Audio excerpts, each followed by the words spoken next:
उसकी पहचान बहुत खास थी, लेकिन ध्रुव को काबू करने के लिए तीसरे एल्ड सब कुछ त्यागने को तैयार थे। उन्होंने ठंडे स्वर में कहा, मेरे प्यारे भतीजे, अपने चाचा के लिए थोड़ा कष्ट सह लो, और आदेश दिया, इसे मार दो, तुरंत बात दो। काले लबादों वाले लोग आगे आए। उनके शरीर से भयंकर आभा निकल रही थी। उन्होंने सीरान को पकड़ लिया। सीरान इतना डर गया कि उसका शरीर कांपने लगा। तीसरे चाचा, मुझे मत मारो, मुझे मत मारो, इनाया इनाया, मुझे बचाओ, मुझे बचाओ। सामान्य योद्धाओं के सामने वह बेहद घमंडी था, लेकिन इन लोगों के सामने उसकी थोड़ी सी शक्ति कुछ भी नहीं थी। इनाया की तलवार हिली, उसकी आकृति नीचे उतरी और उसने उन दो काले लबादों वाले लोगों का रास्ता रोक लिया। तीसरे एल्डर, मुझे डर है कि आप जो कर रहे हैं वो ठीक नहीं है।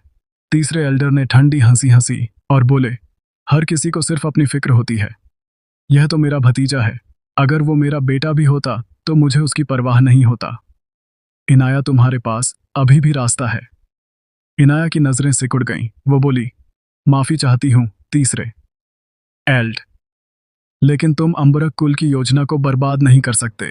यह कहते ही उसके हाथ की तलवार हिली। उसने को पकड़े दोनों योद्धाओं पर हमला कर दिया।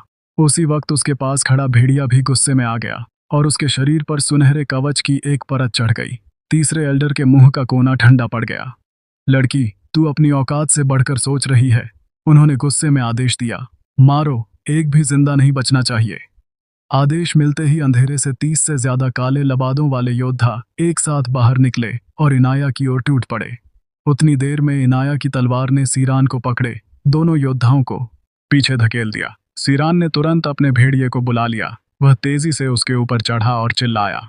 शून्यंग भेड़िए ने गर्जना की और उसका शरीर सीधे शून्य में जा घुसा। तीसरे एल्डर की आंखें हिली। उन्होंने कहा, उसे भागने मत देना। सीरान के पास कोई और खासियत नहीं थी, पर भागने में वह माहिर था। इसके अलावा उसके भेड़िए के पास एक खास शक्ति थी। उसकी गति इतनी तेज थी कि वह शून्य को भेज सकती थी।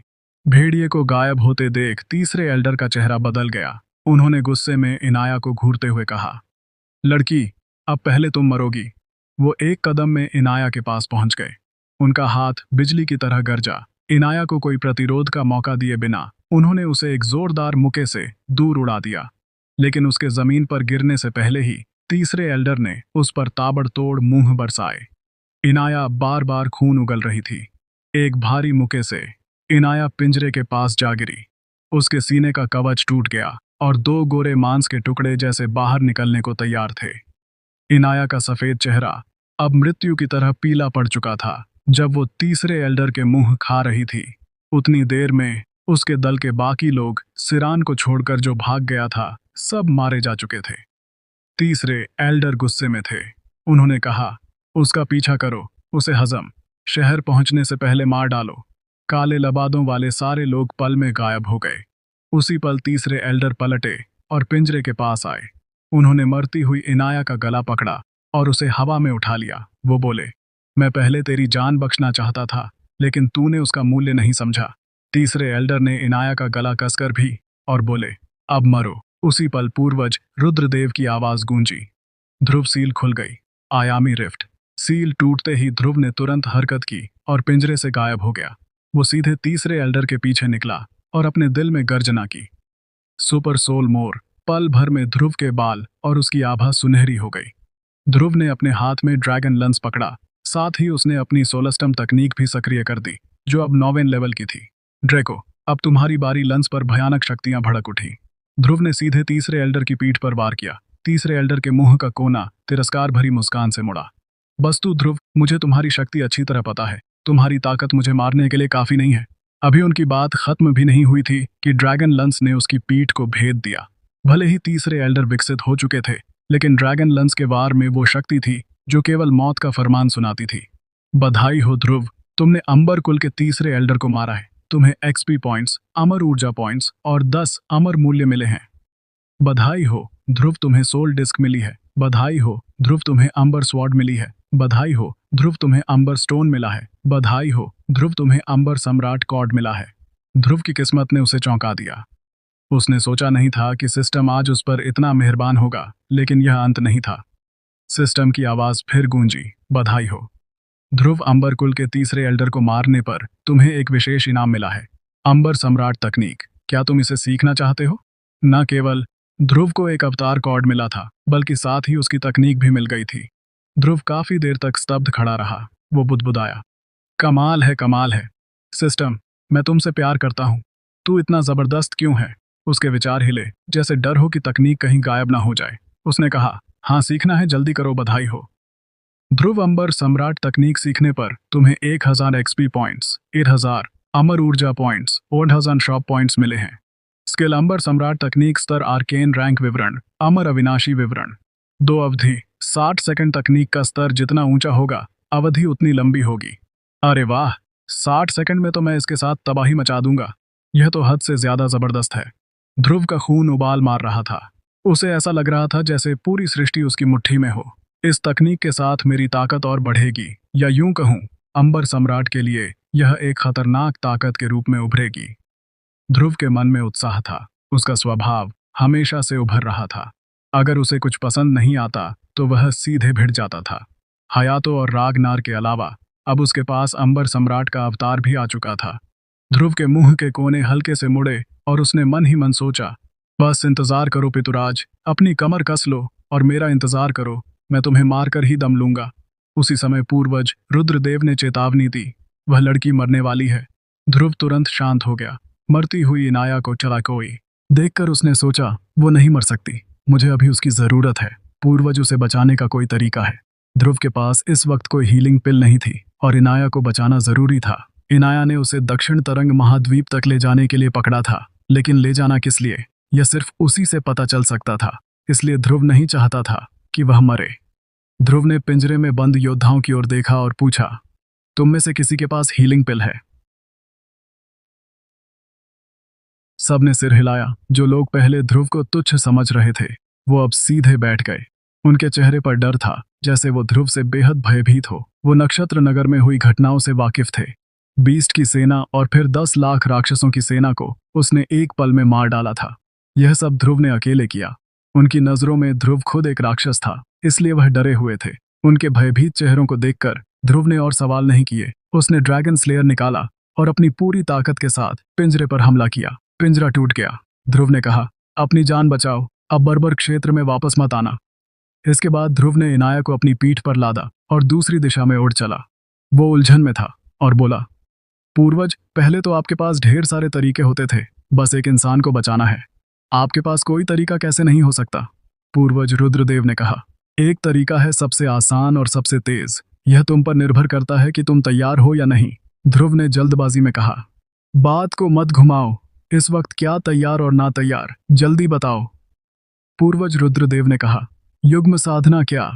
ध्रुव थोड़ा उलझन में पड़ गया। उसने पूछा, युग्म साधना का मतलब क्या है? पूर्वज रुद्रदेव ने कहा, मैंने तुम्हें जो ब्लड लाइन दी थी वह शक्तियों और दूसरी ब्लड लाइंस को निगल सकती है, लेकिन यह किसी औरत के मिलन के साथ भी उसकी शक्तियों को अवशोषित कर सकती है। तब न केवल यह उसकी शक्तियों को अवशोषित करेगी, बल्कि उसके सारे घावों को भी भर देगी। अगर तुम इस लड़की के साथ वो सब करोगे तो यह उसके सारे जख्मों को भर देगा, चाहे कितने ही गहरे और पुराने हो।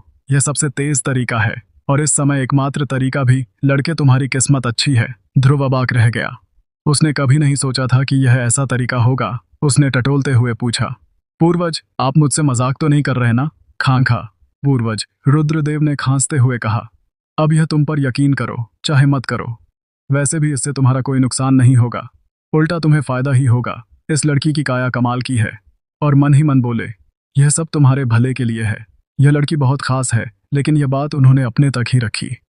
शायद पूर्वज रुद्रदेव कुछ छिपा रहे थे। फिर उन्होंने ध्रुव को उकसाया, मैंने तरीका बता दिया है, उसे बचाना है या नहीं यह तुम पर है। ठीक है, मैं अब जा रहा हूं, बिना जरूरत मुझे मत बुलाना। एक बात याद दिला दूं, इस लड़की के पास अब 2 घंटे से भी कम वक्त बचा है। इतना कहकर वह पूरी तरह से ध्रुव के शरीर से गायब हो गए। ध्रुव ने अपनी बाहों में इनाया को देखा। वाकई पूर्वज रुद्रदेव सही थे।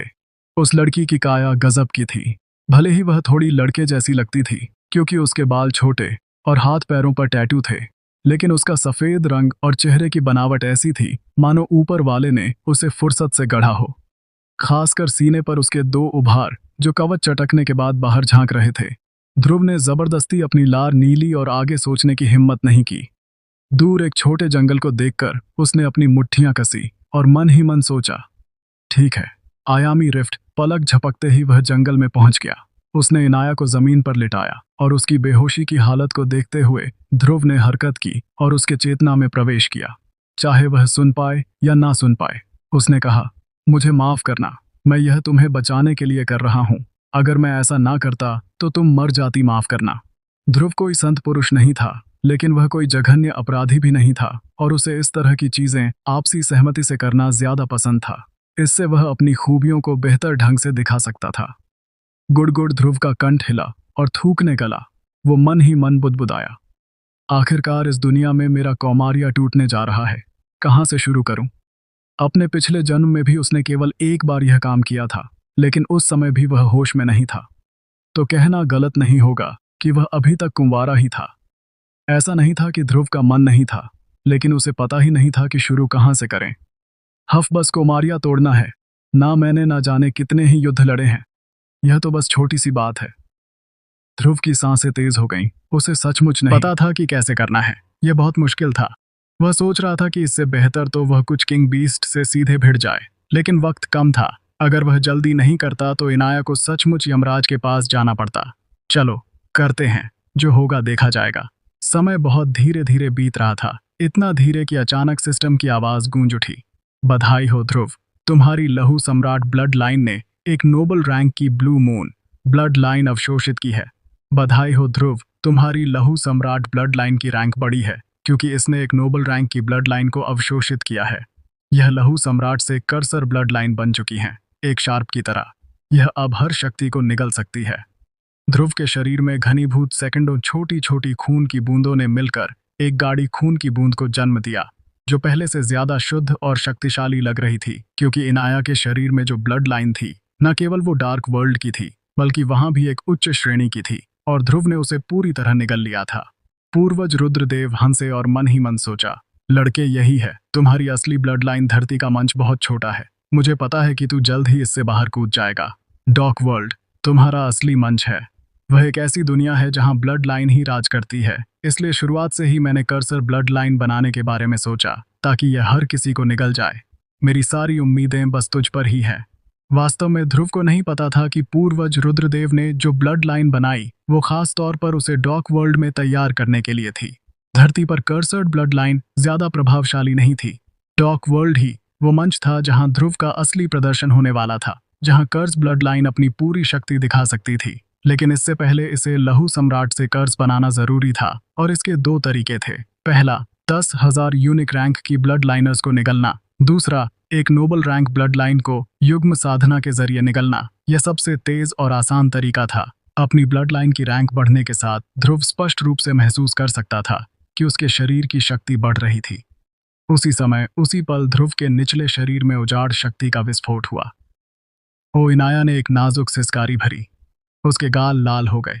उसका पूरा शरीर कई बार कांप उठा।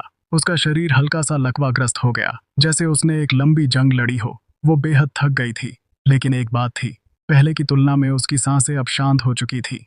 ध्रुव ने अपने दिल में चिल्लाकर कहा, पूर्वज बाहर आओ, पूर्वज। रुद्रदेव ने हल्के से हंसते हुए कहा, लड़के कैसा लगा? जरूर मजा आया होगा।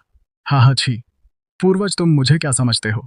मैं भले ही जानवर से बदतर हूं, लेकिन किसी की कमजोर हालत का फायदा नहीं उठा सकता, खासकर जब वह मरने की कगार पर हो। तुमने हद कर दी।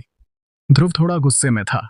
पूर्वज ने तिरस्कार भरे लहजे में कहा, लड़के ऐसा मत बन जैसे तू मासूम हो।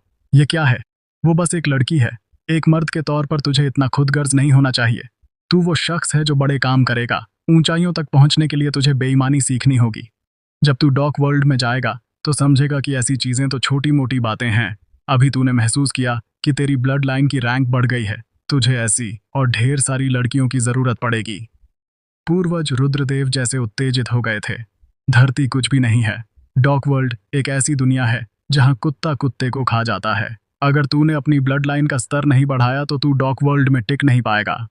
समझा? पूर्वज रुद्रदेव भारी स्वर में बोल रहे थे। वह ध्रुव को बढ़ते और ताकतवर होते देख चुके थे। वह नहीं चाहते थे कि ध्रुव डॉक वर्ल्ड में जाकर रौंदा जाए या वहां उसका कोई ठिकाना ना रहे। डॉक वर्ल्ड असल में बेहद खतरनाक जगह थी। जरा सी लापरवाही से एक शक्तिशाली योद्धा भी बिना कब्र के मर सकता था। ब्लड लाइन को पहले उन्नत करना जरूरी था। लहू सम्राट ब्लड लाइन डॉक वर्ल्ड में कुछ भी नहीं थी। ध्रुव हैरान था। यह पहली बार था जब उसने पूर्वज रुद्रदेव को गुस्से में देखा था। लेकिन ध्रुव ने कहा, मेरे अपने सिद्धांत हैं। मैं कोई कुत्ता नहीं हूं कि किसी भी लड़की पर चढ़ जाऊं। पूर्वज, अगर भविष्य में ऐसा कुछ हो तो मुझे पहले बता देना चाहे। कोई भी दुनिया हो, ध्रुव अपने सिद्धांत नहीं छोड़ने वाला था। एक इंसान को एक हद और सिद्धांत की जरूरत होती है। औरतों के मामले में भी यही बात थी। ध्रुव कोई जानवर या पशु नहीं था कि कोई भी औरत चले। वो एक इंसान था, एक जीवित इंसान। पूर्वज रुद्रदेव ने कहा, सिद्धांत डॉक वर्ल्ड में कोई सिद्धांत नहीं होते। तुझे पता है डॉक वर्ल्ड को डॉक क्यों कहते हैं? क्योंकि वह पूरी तरह अराजक है। जैसे शुरुआती अराजकता की दुनिया, वहां कोई सिद्धांत नहीं है। अगर तू ताकतवर नहीं है तो तुझे खा लिया जाएगा लड़के। मुझे पता है कि तुझ में एक खास शक्ति है जो आम योद्धाओं से अलग है, लेकिन तुझे यह समझना होगा कि यह एक ऐसी दुनिया है जहां इंसान इंसान को खा जाता है। और देख, उसका चेहरा गुलाबी हो गया है, उसकी सांसें सामान्य हो गई हैं, उसके शरीर का सारा दर्द तूने सोख लिया है। क्या मैंने तुझसे झूठ बोला? इनाया के शरीर की सारी चोटें पूरी तरह गायब हो चुकी थी। थोड़ी देर में वह जागने वाली थी। इस मामले में पूर्वज रुद्रदेव ने उससे झूठ नहीं बोला था। ध्रुव चुप हो गया। पूर्वज रुद्रदेव का लहजा भी नरम पड़ गया। उन्होंने कहा, ध्रुव, मुझे पता है कि तू शायद इसे दिल से स्वीकार नहीं कर पा रहा। आखिरकार यह लड़की तुझे एक दिन से भी कम समय से जानती है, लेकिन तुझे यह समझना होगा कि तेरे पास बहुत कम समय है। 2 साल से भी कम समय में तू अमर महल का सामना कैसे करेगा और इस बर्बर क्षेत्र का सामना कैसे करेगा? ताकतवर बनने के लिए हर तरह का हथियार इस्तेमाल करना होगा। ध्रुव ने कहा, मैं ताकतवर बनूंगा, लेकिन इस तरीके से नहीं। पूर्वज, मुझे पता है कि आप मेरा भला चाहते हैं, लेकिन मैं अपनी राह खुद चुनना चाहता हूं। ध्रुव जानता था कि पूर्वज रुद्रदेव का इरादा उसका भला करना था, लेकिन वो इस तरह की व्यवस्था को स्वीकार नहीं कर सकता था। उसे अपनी राह खुद चलनी थी, न कि किसी और की व्यवस्था के अनुसार। तो व्यूअर्स, आपको को क्या लगता है, क्या होगा इस कहानी में आगे? यह जानने के लिए सुनते रहिए सुपर योद्धा सीजन 3 हिमांशु के अगले चैप्टर, सिर्फ और सिर्फ हमारे चैनल सुपर योद्धा सीजन 3 हिमांशु पर। और हाँ, अगर चैप्टर पसंद आया हो तो लाइक और कमेंट जरूर कर देना। इससे मुझे भी अगले चैप्टर्स को अपलोड करने में मजा आता है। जब से ध्रुव बर्बर क्षेत्र में आया, काल बीस्ट को मार रहा था और विकसित लोगों से मिला, तब से पूर्वज रुद्रदेव बेचैन थे। वह जल्दबाजी में थे। वह चाहते थे कि ध्रुव तुरंत एक अजय योद्धा बन जाए। साथ ही वह जल्द से जल्द डॉक वर्ल्ड लौटना चाहते थे और बदला लेना चाहते थे। पूर्वज रुद्रदेव चुप हो गए और मन ही मन बुदबुदाए, मुझे शांत होना होगा और सोचना होगा। मुझे शांत होना होगा। मुझे शांत होना होगा। ध्रुव ने और कुछ नहीं कहा। 10 मिनट बाद इनाया ने धीरे धीरे अपनी आंखें खोली। उसका शरीर अचानक हिल उठा और वह पलट कर खड़ी हो गई, मानो उसे कोई चोट ही ना लगी हो। लेकिन जैसे ही वह खड़ी हुई, उसके चेहरे पर दर्द की एक लहर दौड़ गई। उसने एक ठंडी सांस ली, क्योंकि उसके निचले हिस्से से तेज दर्द उठ रहा था, जैसे कोई घाव फट रहा हो।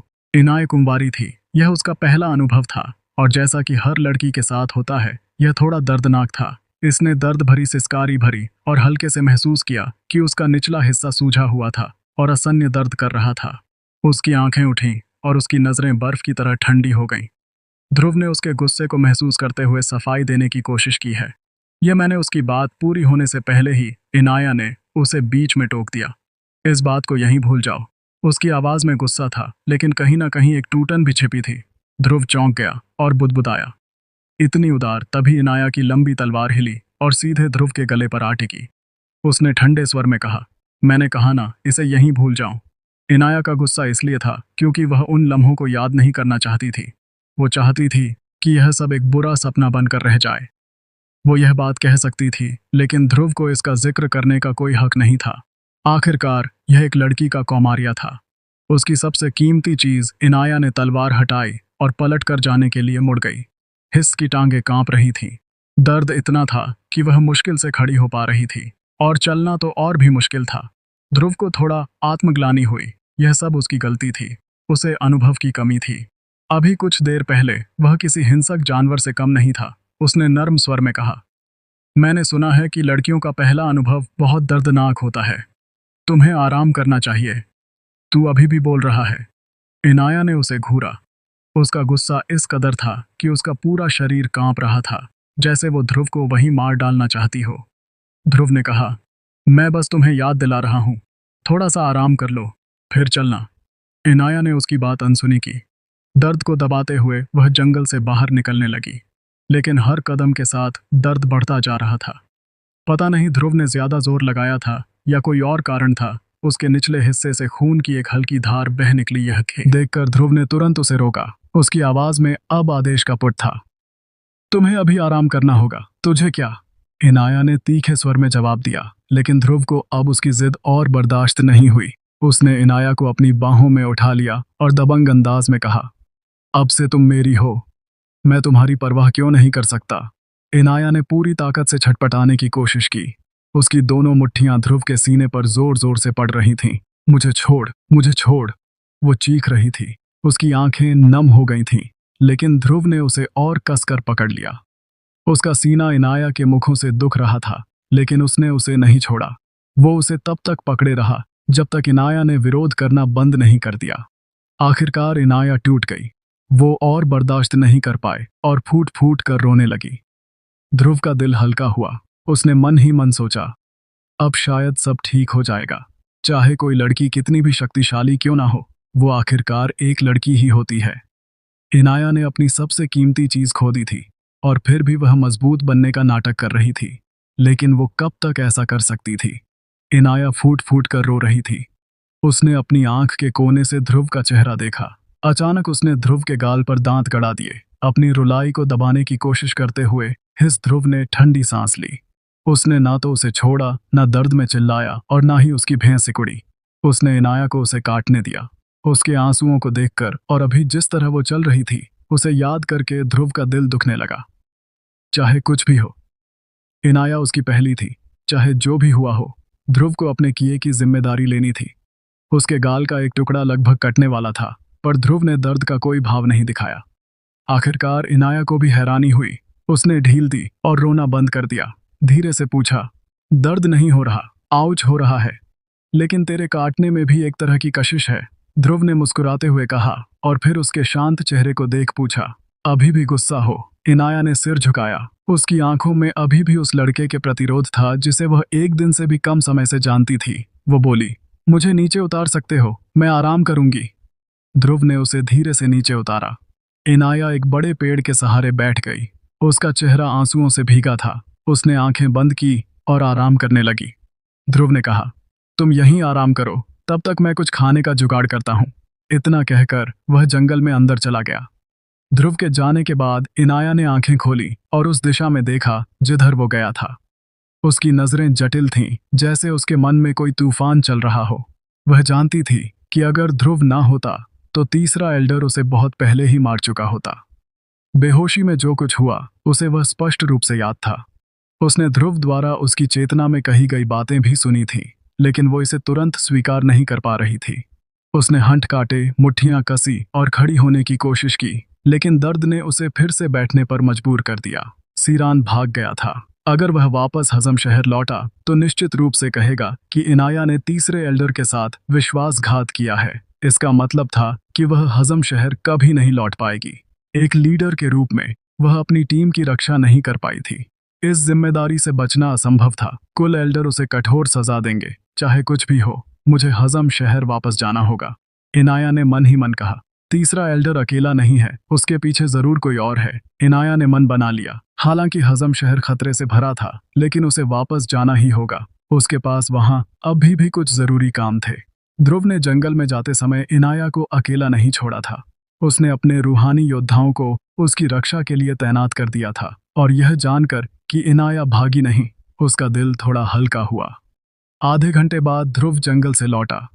अपने साथ एक साफ किया हुआ जंगली बारहसिंघा और कुछ औषधीय जड़ी बूटियां लाया। उसने आग जलाए और मांस भूनना शुरू किया। जल्द ही भुने मांस की सुगंध हवा में फैल गई। उसने मांस पर नमक और मसाले छिड़के, जिससे सुगंध और तीखी हो गई। ध्रुव ने मांस का एक टुकड़ा तोड़ा और इनाया को दिया, इसे चखो। अमृत द्वीप में प्रवेश करने के बाद ध्रुव ने शायद ही कभी मांस भुना था। मसालों से चमकते और सुगंधित भुने मांस को देखकर इनाया ने मना करना चाहा, पर उसके पेट की गुर्राहट ने उसे धोखा दे दिया। उसने मांस लिया और हल्के से चखा। स्वाद इतना लाजवाब था कि वह रुक नहीं पाए और भुखड़ों की तरह खाने लगी। वो इतना खा गई कि उसका मुंह मसालों से चिपचिपा हो गया, जैसे वो एक छोटी बिल्ली हो। धीरे खा, ध्रुव हल्के से हंसा। ये बहुत गर्म है, जल मत जाना। इनाया ने परवाह नहीं की, वो बस खाती रही। इस बीच ध्रुव ने नील ड्रैगन फंस निकाला और एक हीलिंग पिल बनाई। उसने कहा, यह पिल तुम्हारे घावों को ठीक करने में मदद करेगी। इनाया ने उसकी ओर देखा। उसकी आंखों में अब पहले वाली ठंडक नहीं थी। उसने पिल ली और बोली, यह मत सोचना कि एक बार मांस खिलाने से मैं पिघल जाऊंगी। कम से कम मुझे 3 बार चाहिए। नहीं, 10 बार, मुझे 10 बार चाहिए। जिंदगी भर भी चलेगा, ध्रुव ने हल्के से कहा। इनाया का चेहरा टमाटर की तरह लाल हो गया। ध्रुव के इस एक वाक्य ने उसके दिल में उथल पुथल मचा दी थी, लेकिन उसने तुरंत ही इस भावना को अपने दिल में दबा लिया और बाहर नहीं दिखाया, क्योंकि वह अब जानती थी ध्रुव कौन था। वो था जिसके पीछे न केवल अमर महल था, बल्कि बर्बर क्षेत्र के सभी विकसित लोग भी थे। जैसे ही ध्रुव ड्रैगन क्षेत्र खोलेगा, वह मारा जाएगा। यह सोचकर इनाया की आंखें आंसुओं से भर आईं। ध्रुव ने मुस्कुराकर कहा, इतनी भावुक क्यों हो रही हो? यह तो बस भूना मांस है। तू जितना चाहे मैं उतना भून दूंगा। इनाया ने कुछ नहीं कहा और मुंह फेर लिया। दोनों के बीच कुछ देर चुप्पी छाई रही। आखिर में ध्रुव ने कहा, तू मेरा नाम जानती है तो पक्का मेरी पहचान भी जानती होगी। मैं बस तुमसे यह पूछना चाहता हूँ कि दक्षिण तरंग महाद्वीप में क्या हुआ और इस बर्बर क्षेत्र में क्या चल रहा है। क्या तुम मुझे बता सकती हो? ध्रुव की आवाज में ईमानदारी थी।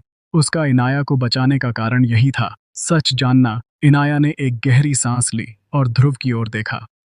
तुम्हारे जाने के बाद दक्षिण तरंग महाद्वीप पर बर्बर क्षेत्र ने कब्जा कर लिया। तुम्हारा परिवार, तुम्हारे साथी सब उनकी कैद में है, लेकिन वह अभी जिंदा हैं। और रही बात बर्बर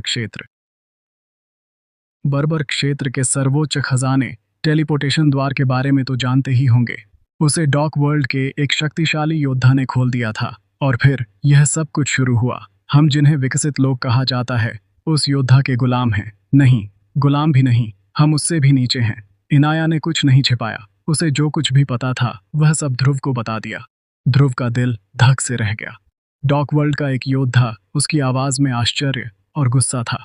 मैं तो अमर महल को भी नहीं संभाल पा रहा, और अब यह डॉक वर्ल्ड का एक योद्धा। आखिर ड्रैगन क्षेत्र में ऐसा कौन सा खजाना छिपा है जिसे डॉक वर्ल्ड के योद्धा भी हासिल करना चाहते हैं? ध्रुव के मन में गुस्सा उबल रहा था। अमर महल पहले ही उसे दबाने की कोशिश कर रहा था, और अब एक और शक्तिशाली दुश्मन सामने आया था। इनाया ने उसे देखा और कहा, ध्रुव, तुम डार्क वर्ल्ड के उस योद्धा का मुकाबला नहीं कर सकते। अगर तुमने ड्रैगन क्षेत्र खोला तो न सिर्फ तुम, बल्कि दक्षिण तरंग महाद्वीप और अमृत द्वीप में तुम्हारे सभी रिश्तेदार और साथी मारे जाएंगे। वो योद्धा अमर महल से कहीं ज्यादा शक्तिशाली है। तुम्हें ड्रैगन क्षेत्र नहीं खोलना चाहिए। यह तुम्हारा एकमात्र रास्ता है जिंदा रहने का। अगर ध्रुव ड्रैगन क्षेत्र नहीं खोलेगा तो वह जिंदा रहेगा। उसके साथी और रिश्तेदार जिंदा रहेंगे, क्योंकि ध्रुव ही एकमात्र व्यक्ति था जो ड्रैगन क्षेत्र खोल सकता था।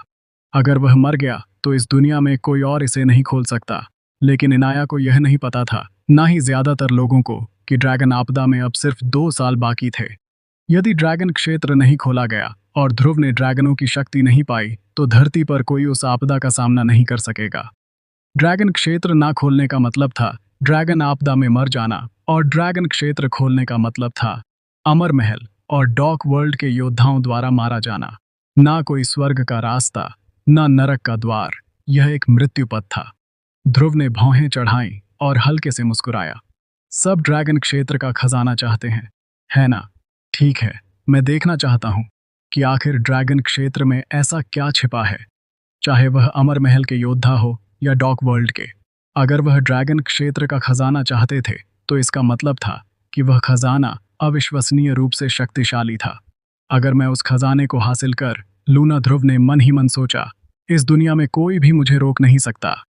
मैं ध्रुव इस दुनिया में देवताओं और राक्षसों को मारने आया हूं। जो भी मेरे रास्ते में आएगा, मैं उसका अंत कर दूंगा। उसकी मुट्ठियां कस गईं और उसकी आंखों में एक तेज चमक थी। इनाया ने उसे देखा। उसे यह लड़का कुछ अलग, कुछ खास लगा। अगली सुबह इनाया का दर्द अब लगभग कम हो चुका था। उसने अपने सफेद भेड़िए को बुलाया और उस पर बैठ गई। तभी ध्रुव भी छलांग लगाकर उसके पीछे आ बैठा। इनाया चौंक गई। जल्दी उतर, गुरु गुस्सा हो जाएगा, वो तुझे फेंक देगा। लेकिन भेड़िए गैसा कोई गुस्सा नहीं दिखाया, वह शांत रहा। इनाया हैरान थी। ऐसा कैसे हो सकता है? ध्रुव ने हंसकर कहा, शायद मेरी सुंदरता का जादू है। ध्रुव ने इनाया को बचाया था। उसके भेड़िए के लिए यह आभार का भाव था, साथ ही ध्रुव की आभा में ड्रैगन की शक्ति थी जो किसी भी बीस्ट के लिए सुप्रीम थी। ध्रुव ने इनाया की कमर पकड़ी और उसके कान में फुसफुसाया, चलो। इनाया का शरीर हल्का सा कांप गया। वो अब ध्रुव के प्रति उतना प्रतिरोध नहीं कर रही थी। कहीं ना कहीं उसे उसकी निकटता अच्छी लग रही थी, लेकिन उसने गंभीर स्वर में कहा, मुझे हजम शहर वापस जाना है। तू मेरे साथ नहीं जा सकता। वहां तुम्हारे लिए बहुत खतरा है। तुम्हें जल्दी से जल्दी बर्बर क्षेत्र से निकल जाना चाहिए। बर्बर क्षेत्र के लोग तुम्हें नहीं छोड़ेंगे। वो तुझे ढूंढ रहे होंगे। अगर सीरान हजम शहर पहुंच गया तो ध्रुव के बर्बर क्षेत्र में होने की बात उजागर हो जाएगी और तब अंबरकुल का कुलपति अपने सबसे शक्तिशाली योद्धाओं को ध्रुव को पकड़ने भेजेगा। ध्रुव ने कहा, ठीक है, मैं हजम शहर नहीं जाऊंगा, पर फिर तू भी नहीं जाएगी। मैं तुझे मरने नहीं दे सकता। इनाया का दिल पिघला। मुझे कुछ नहीं होगा। अब ज्यादा मत बोलो, मैं तुम्हारे साथ चल रहा हूं। कुरु हजम शहर चलो, ध्रुव ने दृढ़ स्वर में कहा। इनाया ने कुरु को रोकने की कोशिश की, लेकिन कुरु ने ध्रुव की बात मानी और हजम शहर की ओर दौड़ पड़ा। यह तुम्हारे लिए बहुत खतरनाक है, इनाया ने चेतावनी दी। खतरनाक तो है, ध्रुव ने हल्के से मुस्कुराया, पर मैं अपनी जान को खतरे में नहीं छोड़ सकता। मैं तेरी कोई जानवान नहीं हूं, इनाया ने तीखे स्वर में कहा। क्या कहा? ध्रुव ने उसकी कमर को और कस लिया और हंसते हुए कहा, फिर से बोल। इनाया की सांसें तेज हो गईं। ठीक है, मैं तेरी जान हूं। हाँ, ऐसे ही ध्रुव ने शरारती मुस्कान के साथ कहा। वैसे क्या तुम्हारा वो सब दोबारा करने का मन है? इनाया के गाल लाल हो गए। उसने जवाब नहीं दिया। एक बार शारीरिक संबंध बनने के बाद अगर कोई नफरत ना करे तो प्यार जल्दी पनप जाता है, और यह एक लड़की का दिल जीतने का सबसे तेज तरीका था। दूरक्षित पर पीली रेत उड़ रही थी। सूर्यास्त का लाल रंग रेगिस्तान को रक्त रंजित कर रहा था। हजम शहर बर्बर क्षेत्र का सबसे खतरनाक स्थान था। रास्ते में इनाया ध्रुव की बाहों में थी और ध्रुव कुरु पर सवार था जैसे कोई दिव्य जोड़ा। वैसे तूने मुझे यह नहीं बताया, ध्रुव ने अचानक पूछा। तुम लोगों को क्यों पकड़ रही थी? इनाया ने कहा, ज्यादा तो मुझे भी नहीं पता। बस इतना पता है कि कुछ वक्त पहले दक्षिण तरंग महाद्वीप के 4 योद्धाओं को टेलीपोर्टेशन द्वार में भेजा गया था। वो अब बेहद खतरनाक होकर लौटे हैं। डार्क वर्ल्ड के उस योद्धा को उनमें बहुत दिलचस्पी है। वो उन्हें वापस दक्षिणी क्षेत्र ले जाकर कुछ करना चाहता है। क्या वो मुझे नहीं पता? वो चारों योद्धा अब हमारे अंबरकुल में हैं और हमारे कुलपति नहीं चाहते कि उन्हें भेजने में कोई भी गड़बड़ हो। इसलिए हमें शक्तिशाली लोगों की जरूरत थी ताकि उन्हें गुलाम बनाकर उन चारों योद्धाओं को दक्षिण तरंग महाद्वीप सुरक्षित भेज सके। इनाया की बात सुनकर ध्रुव का दिमाग गूंज उठा, जैसे कोई बम फट गया हो, क्योंकि उसका दिल कह रहा था कि कहीं ना कहीं वह चारों योद्धा उसके 4 वार गॉड्स बहादुर अरहदमी नाराज और वीरन थे। ध्रुव ने अपनी मुट्ठियां कस ली और जोर से चिल्लाया, कुरु, तेजी से चलो। 4 साल से ज्यादा हो गए थे ध्रुव को अपने इन 4 वॉर गॉड से मिले, लेकिन अब यह सुनकर कि उन्हें पकड़ लिया गया, डॉक वर्ल्ड में ले जाकर विकसित किया गया, उसका दिल जैसे खून के आंसू रो रहा था। वो अब क्या बन चुके होंगे? जो भी मेरे साथियों को छुएगा मैं उसे खत्म कर दूंगा, ध्रुव ने गंभीर स्वर में कहा। कुरु ने एक जोरदार दहाड़ मारी और अपनी रफ्तार बढ़ा दी। हजम शहर अंबरकुल के कुलपति के भव्य महल में एक शानदार आंगन था, जहां मंडप पत्थरों की संरचनाएं और बहता पानी इसे और भी आकर्षक बनाता था। सीरान की आंखों में अभी भी डर की झलक थी। एक पूरा दिन बीत चुका था, लेकिन वह उस डर से उभर नहीं पाया था। उसने कहा, पिताजी, हम इस मामले को ऐसे ही नहीं छोड़ सकते। शत्रुघ्न अंबरकुल का कुलपति और बर्बर क्षेत्र का एक शीर्ष योद्धा ने अपनी भेंटी। यह मामला यहीं खत्म नहीं होगा, लेकिन अभी सबसे जरूरी ध्रुव को पकड़ना है। तीसरे एल्डर का विश्वासघात जरूरी था, पर शत्रुघ्न को इस बारे में पहले से पता था। तीसरे एल्डर के पीछे कोई और था और उसकी शक्ति इतनी नहीं थी कि वह उसका मुकाबला कर सके, लेकिन सबसे जरूरी था ध्रुव को पकड़ना। ध्रुव को काबू करके ही वह हालात पर काबू पा सकता था, वरना भले ही उसने शौर्य दल को काबू कर लिया हो, सब बेकार होगा। इस दुनिया में लोगों को अपने काबू में करने के ढेर सारे तरीके थे, लेकिन सबसे तेज और असरदार आत्मा जहर गोली देना था। एक बार इसे देने के बाद यहां तक कि डार्क वर्ल्ड के योद्धा भी तुम्हारे आगे कुत्ते की तरह पूंछ हिलाएंगे। शत्रुघ्न ने पूछा, इनाया का क्या हुआ? सीरान ने कहा, पिताजी, अगर वह मरी नहीं है तो उसने पक्का तीसरे अर्ध की गुलामी स्वीकार कर ली होगी। कोई भी आत्मा जहर गोली के दर्द को बर्दाश्त नहीं कर सकता, और वह तो बिल्कुल नहीं। उसी समय कुलपति एक काले लबादे में योद्धा आंगन में दाखिल हुआ। यह शत्रुघ्न का सबसे कुलीन और वफादार योद्धा था। बोलो, शत्रुघ्न ने कहा।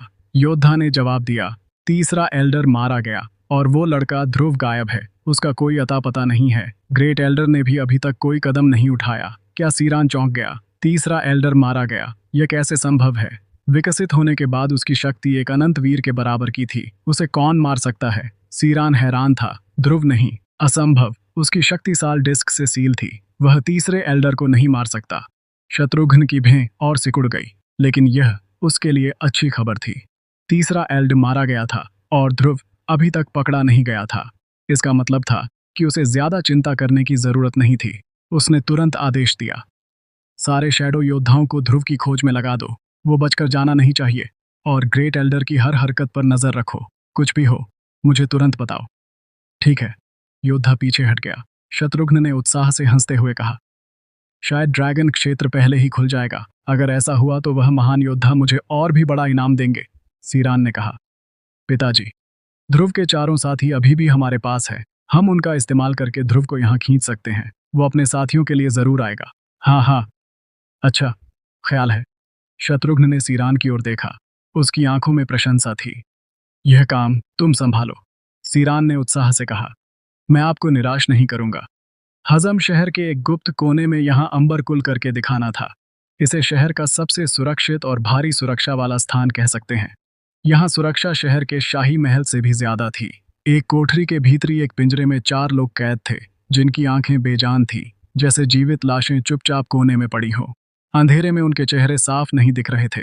उनके चेहरों पर कोई भाव नहीं था, लेकिन उनमें से हर एक से गहरी और शक्तिशाली आभा निकल रही थी। विकसित लोगों की आभा के अलावा उनके शरीर से एक विशेष शक्ति की आभा भी थी, जो पूरी तरह से उत्तेजित हो चुकी थी।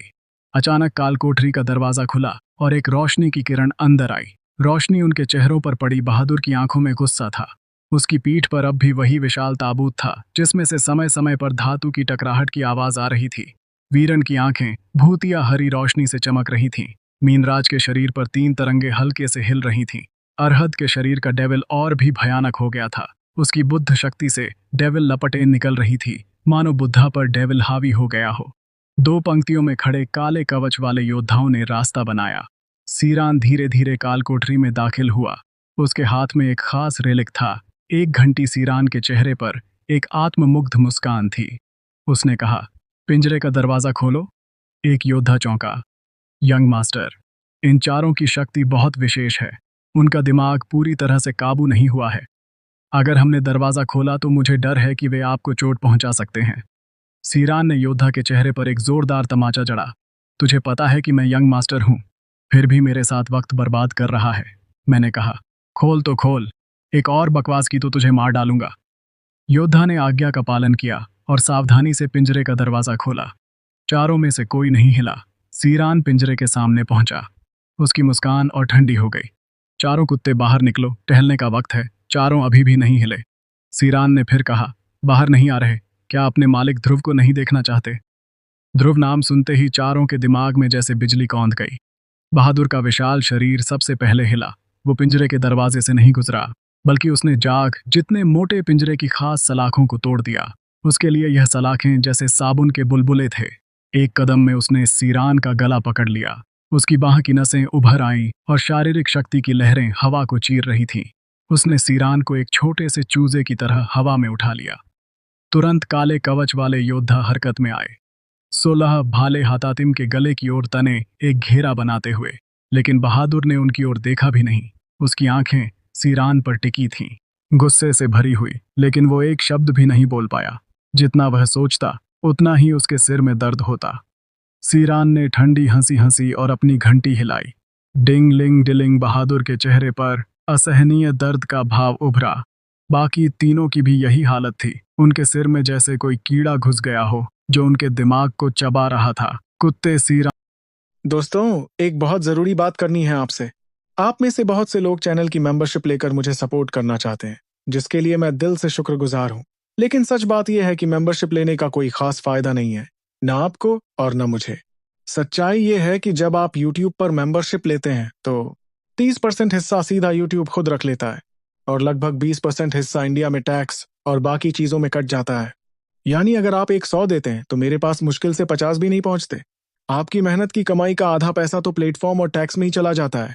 इसलिए मेरी आपसे रिक्वेस्ट है कि अगर आप मुझे सपोर्ट करना चाहते हैं या अर्ली एक्सेस चाहते हैं तो यूट्यूब मेंबरशिप मत लीजिए। इसके बजाय आप direct payment, UPI, QR code का इस्तेमाल करें। इससे 100% पैसा सीधा मुंह तक पहुंचेगा और मैं आपके लिए और बेहतर कंटेंट बना पाऊंगा। नीचे डिस्क्रिप्शन पिन कमेंट में मेरा यूपीआई आईडी, क्यूआर कोड है। डायरेक्ट सपोर्ट करें, प्लेटफॉर्म को अमीर ना बनाएं। धन्यवाद।